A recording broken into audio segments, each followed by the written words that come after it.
ici, on va faire un exemple qui fait intervenir une droite et un plan. Donc, la question est la suivante. Déterminer le plan passant par le point moins 1, 2, 4 et qui contient la droite d'équation symétrique x moins 1 est égal à 2y est égal à 3, moins 3z moins 3. OK? Donc, déjà en partant, on va se faire un petit schéma pour bien visualiser qu'est-ce qu'on a comme information ici. OK? Puis qu'est-ce qu'on cherche? On cherche l'équation d'un plan. Je vais le dessiner. C'est un schéma.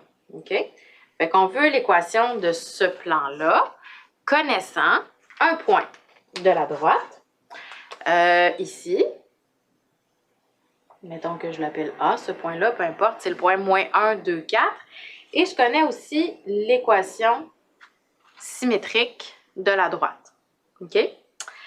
Quand on cherche l'équation d'un plan, de quoi on a besoin? Pour trouver l'équation d'un plan, on a besoin de deux choses. On a besoin, d'un point, P0, qui appartient au plan. P0 appartenant au plan.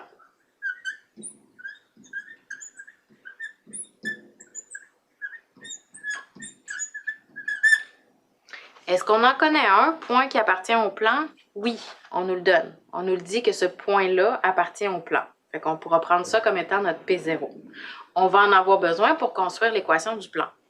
Mais on a besoin d'une deuxième chose pour construire l'équation du plan dont on nous demande l'équation. On a besoin de ce qu'on appelle un vecteur normal, qu'on va appeler n. Fait que vecteur normal au plan.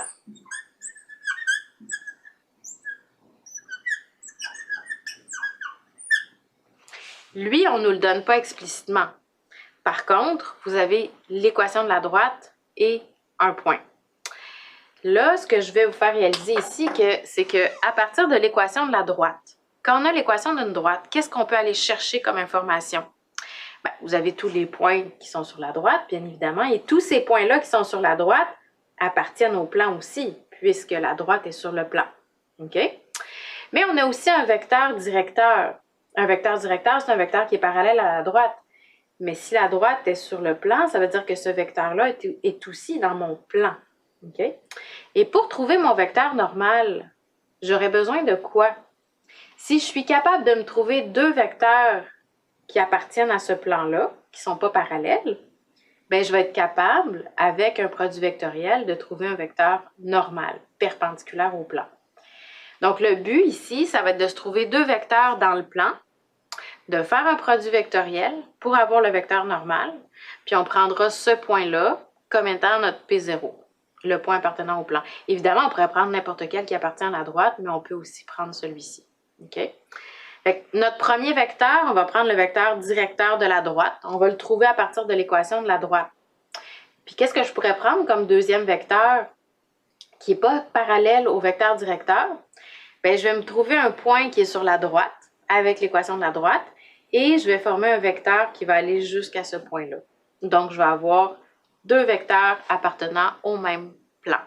Et je pourrais faire le produit vectoriel pour arriver au vecteur normal. Donc là, tout ce que je viens de dire là, je vais le faire par étapes, je vais le construire. Je vais commencer par identifier mon point et trouver mon vecteur normal. Donc, on a dit que pour trouver l'équation du plan, on a besoin d'un point appartenant au plan, puis on a besoin d'un vecteur normal. Donc, pour le point, qu'est-ce qu'on va faire? Bien, on va prendre le point qui est donné dans le problème, OK? Qui était en fait le point de coordonnées moins 1, 2, 4. Fait que posons P0. On a dit en fait que c'était moins 1, 2, 4. Donc ça, c'est notre x0, notre y0, notre z0. On va en avoir besoin tout à l'heure quand on va construire l'équation du plan. OK, mais là, on n'est pas rendu là. Fait que ici, j'ai fait un petit schéma aussi. Ce que j'ai placé, c'est l'équation de la droite, parce qu'on vous donne aussi l'équation de la droite. On va s'en servir tout à l'heure pour trouver le vecteur normal. Pour l'instant, j'en ai pas besoin. Le point P0, on va supposer qu'il est ici.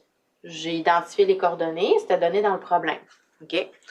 Puis là, ce que j'ai dit, c'est que pour trouver le vecteur normal, je vais avoir besoin, en fait, d'identifier le vecteur directeur de la droite. Parce qu'en fait, la droite appartient au plan. Donc, si je trouve le vecteur directeur de la droite, c'est un vecteur qui est aussi dans mon plan. OK? Fait que lui, je vais l'appeler V.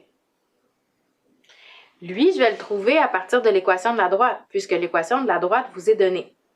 Et aussi, je vais m'identifier un point qui est sur la droite.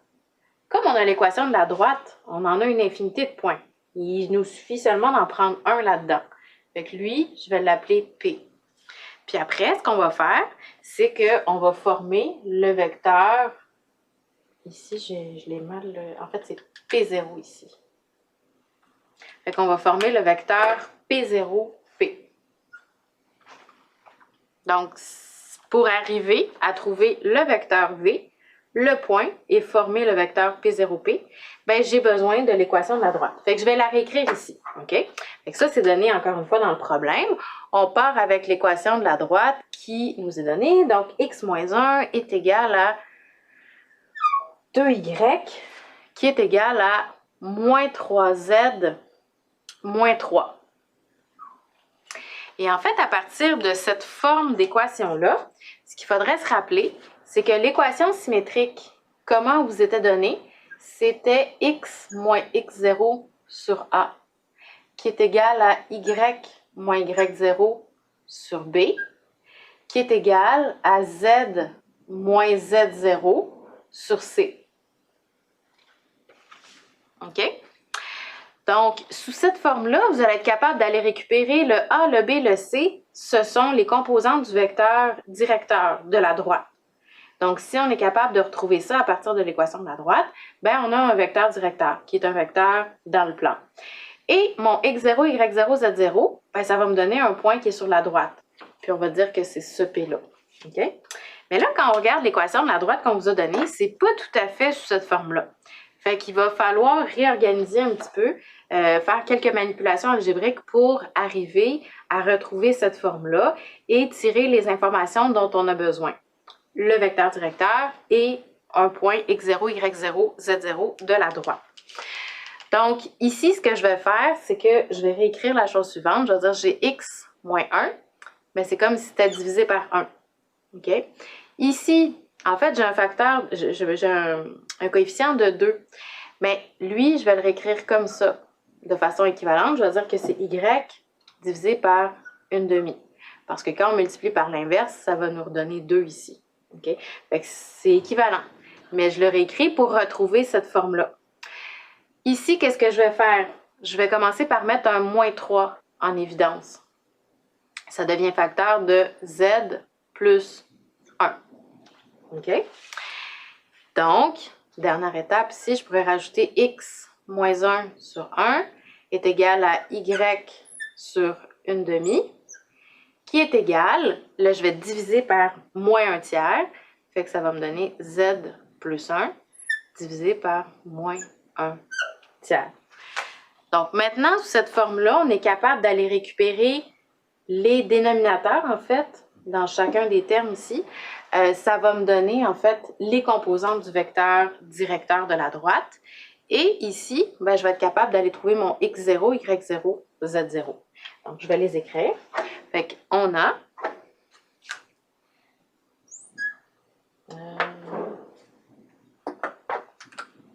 on a que V... Ben, en fait, le V, c'est ABC. ABC ici, mais dans le fond, c'est 1, 1/2, moins 1 tiers.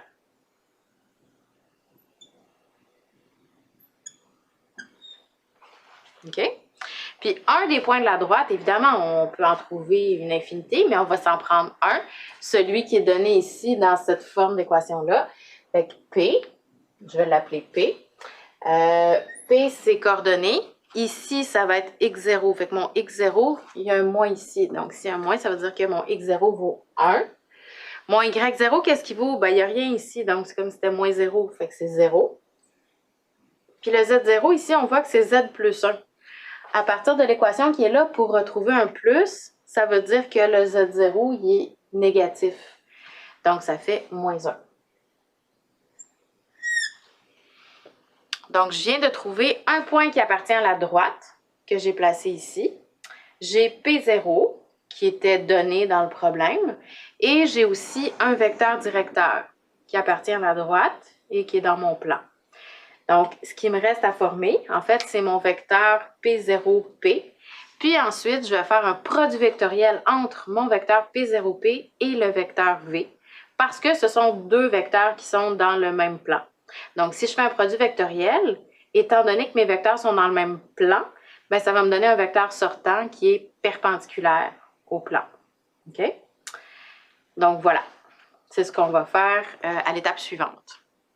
Alors maintenant on connaît deux vecteurs, non, on ne connaît pas encore deux vecteurs, mais en fait, on connaît deux points qui appartiennent au plan. On va être capable de se former un deuxième vecteur et on avait déterminé le vecteur directeur de la droite. Donc, on va définir le vecteur partant du point P0 jusqu'au point P. On aurait pu faire P0. C'est un choix que j'ai un choix. Donc, ici, je fais le vecteur P0P. Donc, c'est un vecteur déplacement qui part du point P0, qui va jusqu'au point P. Donc, on fait le point d'arrivée.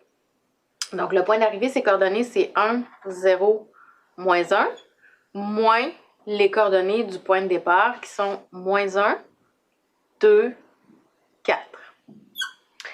Et là, après ça, ben, je vais calculer. Donc, ici, qu'est-ce que ça me fait? Ça me fait 1 moins moins 1. Fait que 1 moins moins 1, ça fait 1 plus 1, ça fait 2. Ensuite, 0 moins 2, moins 2. Et moins 1, moins 4, moins 5. Donc, justement, le vecteur P0P, c'est un vecteur dont les composantes sont 2, moins 2 et moins 5. Et ce vecteur-là, c'est un vecteur qui est dans le plan. Et je connais aussi déjà le vecteur V, dont les composantes sont 1, 1 demi, moins 1 tiers. Donc, je répète, étant donné que les deux vecteurs sont dans le même plan, si on fait un produit vectoriel, ça nous donne un vecteur qui va être perpendiculaire aux deux autres, donc forcément perpendiculaire au plan. Okay? Et c'est ce qui va nous permettre de trouver notre vecteur normal au plan. Donc, ce qui reste à faire ici, alors n, qui est le vecteur normal, un vecteur normal qu'on cherchait, lui, va consister à faire le produit vectoriel de P0P avec le vecteur V. Donc, si on calcule le produit vectoriel, ça va vous donner justement un vecteur qu'on a dit qu'il allait être perpendiculaire, dont les composantes vont être 19 sixièmes, moins 13 tiers et 3. OK? Donc, maintenant, on a tout ce qu'il faut pour construire l'équation du plan. On a un vecteur normal, puis on a un vecteur du plan, un point du plan. On aurait eu le choix de prendre le P ou le P0, mais moi, tout à l'heure, j'avais choisi le P0 comme étant moins 1, 2, 4. Avec ce point-là et le vecteur normal, on va maintenant être en mesure de construire l'équation du plan. Donc, il nous reste finalement à construire l'équation du plan avec le point P0 et le vecteur normal qu'on a trouvé. Puis, j'ai remis ici l'équation du plan. Okay? Donc, il ne nous reste plus qu'à remplacer les valeurs. Fait qu'ici, il faut juste bien identifier qu'est-ce qui est quoi dans l'équation. Dans notre point P0, ça ici, c'est le X0. Ça, c'est le Y0. Puis ça ici, c'est le Z0. Donc, on pourra ensuite substituer dans l'équation du plan. Pour le vecteur normal, dans le fond, ce qu'on a trouvé, c'est les composantes qu'on appelle, en fait, qui sont représentées par ABC dans l'équation du plan. Fait que ça, c'est A, ça, c'est B, puis ça ici, c'est notre C. Fait que là, on va remplacer dans l'équation et on va développer ensuite. Fait que le A, qu'est-ce qu'il vaut? Il vaut 19 sixièmes. Fait que j'écris 19 sixièmes fois X moins. Le X0, qu'est-ce qu'il vaut? Il vaut moins 1. Fait que je vais mettre moins 1. OK? Ensuite, le B, c'est la deuxième composante du vecteur normal, c'est moins 13 tiers. Fait qu'au lieu de mettre le plus ici, je vais mettre un moins 13 tiers fois y moins y0. Mais mon y0 ici, qu'est-ce qu'il vaut? Il vaut 2. Donc, je mets 2. OK? Avant de mettre le plus, je vais juste vérifier le C. C'est quoi? Ça donne quoi? C'est 3. Donc, c'est plus 3. C'est bien un plus. Puis, on multiplie par Z moins notre Z0. Qu'est-ce qu'il vaut? Il vaut 4. Donc, je remplace par 4. Est égal à 0. OK? Par contre, on ne va pas laisser ça comme ça. On va plutôt développer. OK? Pour avoir la forme AX plus BX plus CZ plus une constante égale à 0. Fait que j'y vais. Je développe ça ici. J'écris X moins 1, mais dans le fond, c'est X plus 1. Vous auriez pu mettre X plus 1 directement. Je ne l'ai pas fait, mais là, je vais le faire en développant. Donc, le 19 sixième va se distribuer. Fait que ça me fait 19 sixième fois X. OK? 19 sixième fois 1, parce qu'en fait, c'est plus 1. Fait que plus 19 sixième. Je continue ici, je vais distribuer le moins 13 tiers. Donc, moins 13 tiers Y. Moins avec un moins, ça fait un plus. Puis 13 tiers fois 2, ça va donner 26 tiers. Comme ça. Et je continue, je distribue aussi le 3 ici sur les deux termes dans ma parenthèse. Donc, ça va faire 3Z. 3 fois moins 4, moins 12, est égal à 12. OK? Puis maintenant, ben, je vois qu'il y a des constantes qui ne sont pas regroupées, donc on va les additionner. Donc, j'ai 19 sixièmes plus 26 tiers moins 12. Si on additionne tout ça, ça devrait vous donner moins 1 sixième. Fait qu'on va laisser, j'ai 19 sixièmes fois X. Je mets les termes en X, Y, Z en premier. Moins 13 tiers Y. Plus 3Z.